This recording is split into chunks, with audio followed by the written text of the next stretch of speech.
السلام علیکم، اور نیوز کے ساتھ میں ہوں فیصل۔ خبر شامل کرتے ہیں ڈسکا سے۔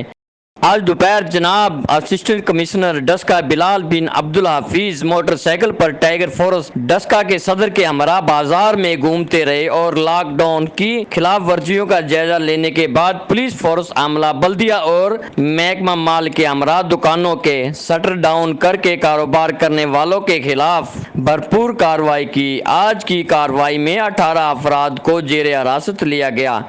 درجنوں دکانیں، 3 پلازے اور مین بازار ڈسکا کو مکمل سیل کر دیا گیا۔ اس کے ساتھ خلاف ورزی کے مرتکب دکانداروں کے خلاف 7 FIR درج بھی کر لی گئی۔ رپورٹ کرتے ہیں رپورٹر عدیم احمد آن نیوز ڈسکا۔